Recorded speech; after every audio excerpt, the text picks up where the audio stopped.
Morning, everyone. We're live streaming our museum called to order in the absence of our regular chair. I'll try to chair this museum committee agenda for December the 7th. I'll call the meeting to order. Welcome, everyone. And the first item on the agenda, of course, I need to remind everyone it's our own responsibility to disclose any pecuniary interest that we may have on today's agenda. You can do so if and when the matter arises. And we're on to action items. 2A is the archives request for items to be decommissioned. Deaccessioned. Deaccessioned, yeah. What's the difference? It's just a museum term, I guess. Deaccessioning as opposed to decommissioning. Okay. Similar type of idea, though. So again, Council's familiar with this type of report where, as part of good museum collection policy and managed collections management, and also from a housekeeping perspective, we do bring these reports forward. So the first one is in regards to the deaccessioning for items that are specific to the archives, and the list is attached. It's quite an extensive list. So the recommendation? Yeah. Well, just read the recommendation there. Okay, so that the list of items to be deaccessioned dated December 2017 be approved for the deaccession from the archival collection. We have a moved by Mitch, second by David. Any discussion? There's quite a long list there this time. It is quite a long list, yeah. And you'll notice, we do typically to say the mode of disposal as well, and some of the items are going to be transferred or we'll look to transfer to a more appropriate region. The second item is again... I'll call a vote on that. So I got the mover and a seconder, right, Darlene? Yeah. Any other discussion? Pardon? I was just going to ask, we either destroy or auction, so is it a local auction that you send this stuff to? Yes, we do. We yeah, over in is it Rockford? Okay, yeah. Yeah, Rockford Auction House. So we typically wait until we have enough items that are, or if there's a specific item that we think would be of general good interest, then we would do that as a one-off. But usually we wait, and we usually do it around the May time frame because they have a fairly large auction at that time. Yeah. Okay. Any other discussion on the motion? Questions? If not, those in favor of the motion? Those opposed? And that's carried. Thank you. On to the next item. So the second item is also a request for deaccessioning. This item, however, is deaccessioning from the collection side of the museum, and there are just a small number that are in that list for deaccessioning for this time. So the recommendation? Yeah, and again, you can read the recommendation that the list of items to be deaccessioned dated December 2017 be approved for deaccession from the collection. And the list is attached as well. You've heard the recommendation and the motion, and we need a mover and a seconder for the motion. Moved by Robert, second by Mitch. Any discussion on the motion? Any discussion on the motion? Yeah. If not, all those in favor of the motion? And that's carried. Thank you. Good. So the next action item is in regards to exhibit rental and deposit. So as Council will recall, with our 3 to 5 year exhibition plan, we are trying to secure our summer exhibits earlier because we find that the earlier we can secure them, the better chance we have of promotion, sponsorship, and also making sure that we get the exhibitions that we want for the summer season. So this particular exhibition called Kids Celebrate is a really interesting one because it focuses on the 4 seasons, but within the 4 seasons themselves, it really brings towards, highlights the celebrations, so the different type of traditions and celebrations, and it is a very diverse exhibition and very inclusive in terms of celebrating all cultures. So we thought that that would be an excellent fit for 2019 for the summer. This exhibition does come from the Canadian Museum of History, so it also has a Canadian price tag associated with it, which is also helpful for us, especially when we've been dealing with past U.S. exchange. And the recommendation? So the recommendation is that the rental of Kids Celebrate feature exhibit for the 2019 summer season be approved, and that the Director of Museum Cultural Services be authorized to sign the rental contract and process the deposit of 3,750 Canadian dollars to be forwarded to the Canadian Museum of History, Gatineau, Quebec, in order to secure this exhibit for the 2019 summer season, and that the full amount of the rental will be included in the 2019 budget. You've heard the motion. Is there a mover or seconder for that motion? Moved by Ann, second by David. Any further discussion? Discussion around the motion? Sounds pretty interesting. Yeah, it is. I think it'll be very well received within our visitor base. Any other discussion? There's the agreement Comments? All in favor of the motion? And that's carried. there. Okay. Thank you. Just That's carry the on. contract there. Kathy? Let me get down to the bottom there. That's the contract. So the next item for action item is a policy report for facility rentals and also our serving and consumption of alcohol. So as you know, from time to time, we bring policies and procedures forward for committee to review. In particular, the facility rental policy, as we are ramping up more so with facility rental, we needed to review these policies, and as well our serving and consumption of alcohol procedure also needed to be reviewed. So there are some slight changes in both of those policy and procedure that are attached. And the recommendation? Is that the revised facility rentals policy and the serving and consumption of alcohol procedure for the Bruce County Museum and Cultural Center be approved. Mover for that motion? Moved by Robert, second by Ann. Any discussion on that motion? If not, those in favor of the motion? Those opposed? And that's carried. Thank you. Back up here. So the next item is in regards to a request for transfer of reserve funds. So council is aware that we have been in a multi-year kind of rollout of the Riding of the Rails exhibition. And we had, in terms of the funding for this exhibition, we have had put in place a 3-year timeline for that. So the first year we had private donor funds in the amount of $15,000. The second year we were looking for sponsorship funding for that. And in the third year, 2018, we're looking to grant and possibly reserve fund or fully grant if we get the entire grant. Over the course of 2017, we have reached out to we sent 8 applications to a variety of interested parties or parties that we thought would be interested and would be a good fit for this particular exhibition. While many of them have been supporting us and will support us through promotion or in kind, we have not been able to secure the estimated amount that we had hoped that we would. There is one other request that is still in play through the Rotary clubs within the county for this ask, but at this point right now we do not have a firm confirmation that they will give us funds. We've had some verbal, but nothing has been finalized as of yet. So in order to make sure that we accommodate for the shortfall in the budget, what we would like to do is transfer funds from the general donation fund to cover our shortfall for this year. And we will still proceed to make sure that we work through looking at sponsorship and other grant applications moving forward as well. And the recommendation, Kathy? So the recommendation is that the transfer of $16,888 from the General Donations Reserve account be authorized to offset costs associated with the Riding the Rails permanent exhibition in the 2017 budget. You've heard the motion. The recommendation has been moved by Mike, seconded by... You're a little slow there, Ann. Come on. Second by Ann. Any discussion on the motion? Ann, thank you. Okay. I was thinking. Oh, okay.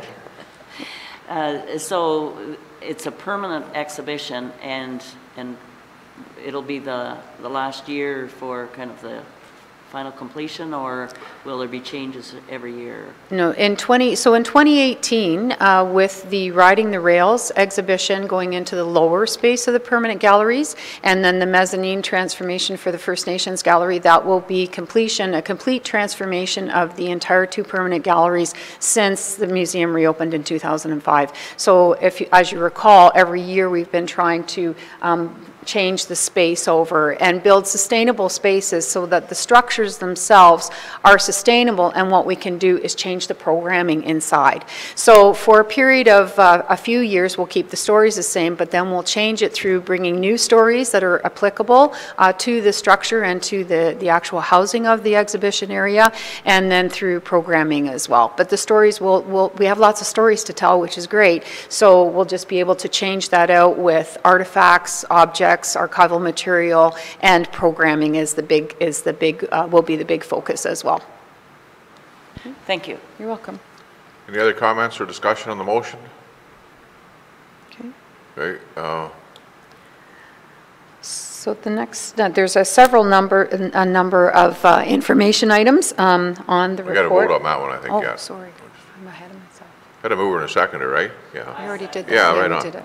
Yeah. So then if there's no more discussion, all those in favor of the motion? And that's carried. Thank you. Carry on then, Kathy, Okay. please. So a number of information items. I'll draw your attention specifically to a couple of them. The business sponsorship report, happy to say that these were pending at the time of the report, but they have all been confirmed for 2018. So we're moving forward with our sponsorships. Ask and have been quite successful in securing quite a few of them for offsetting costs in the 2018 budget. As we move into the collections report, you'll see this is kind of a synopsis of different work that has been happening over the past few years, or the past few months rather. And in particular, two of the others in the smaller exhibitions that we have now had up at the museum again is the Home in a Distant Land, which was the Chinese community exhibit, and also the Pride flag is now in a prominent case at the museum and will be on display there till the end of the year. So that's the first Pride flag from the Kincardine Pride Parade. Education and outreach, we're starting to again refocus on our education advisory group. Actually, there's a meeting tonight with the committee members. So again, this group is formed by former educators, members of the boards, in order to help us to really make sure that our service delivery is what they're looking for, and to help us to advance any type of programs that we're working towards. Education and outreach has been busy over the fall time frame in delivering education programs either in-house at the museum or through our mobile museum. So again, you'll see the numbers there in terms of the students that have been coming through the doors. And then again, also from a seniors outreach perspective, we've been pretty active within the community as well. There's a couple of pictures there for the, and again, upcoming events that are happening, everything focusing right now around holiday traditions. So we have a number of programs that are coming up and will be over the holiday season as well. Marketing report, again, talking about the tattoo exhibit and the great turnout that we had at the exhibit. Really trying to bring a bit of a different audience into the museum in terms of showcasing this type of exhibit, which was on loan to us from the Wellington County Museum and Archives. And then we have a big membership drive that is happening right now, so a final push for the end of the year to really start giving the gift of culture to people, especially if you have that hard person to buy for. The gift of membership is always great for the museum, and you get lots of other museums included in that. From a programming side, we've been busy as well. One of the things actually yesterday was the anniversary of the Halifax Harbour explosion. We worked with a local diorama maker who had brought a diorama for us, and with our remembrance programming, there was a presentation about that, and also some entertainment from Sandy Lindsay as well. And then, of course, there's a lovely aerial view of our Look Up Theatre, our museum mixer event, which happened at the museum. Again, this is an event that looking to draw a bit of a different crowd into the museum. There was over 120 guests that attended. The theme was Under the Big Top, and we were very fortunate to work with Look Up Theatre to have stilt walkers and all kinds of circus activity at the museum. So it was quite a great event. And then again, in our partnership with the library for our programming in terms of the Pride flag, which has toured through the library system and now has a prominent spot in the museum collection. Today is the Victorian Tea, and again, a number of winter activities that are coming up, especially over the next few weeks as we get into the Christmas break season.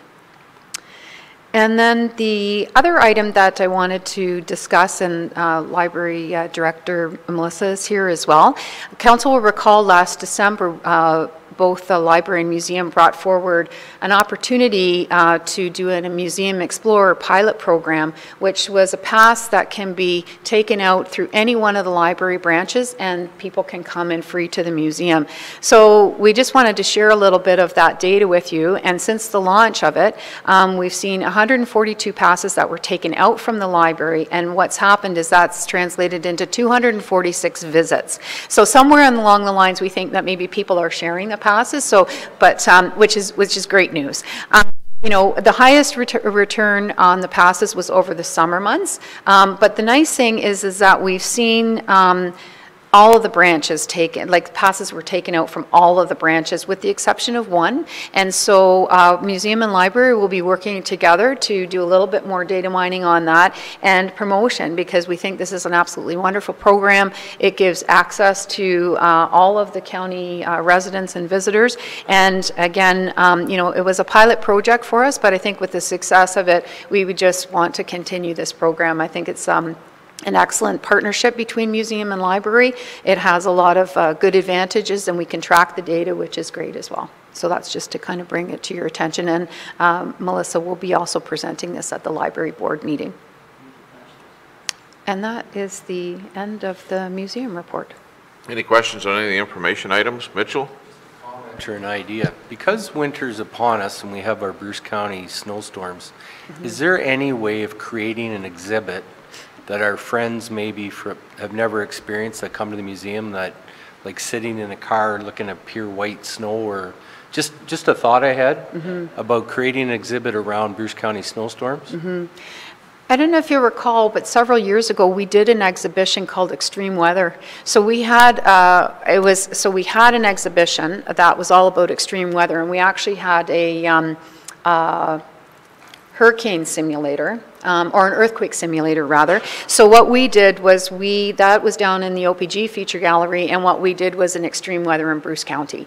So we took a lot of the photographs from the archives, and it was amazing to see some of these pictures with the snowstorms and everything. So it was a archival photograph exhibition that we did. So we do have all of those images, and of course every time we do an exhibition, we keep all of the data. We don't physically keep all of it, of course, because we can't. We would never have enough space for that, but we do transcribe everything. So there is always an opportunity for us to use those images through Facebook and social media to get people talking about that, and also an opportunity to bring back that exhibition at some point in time as well.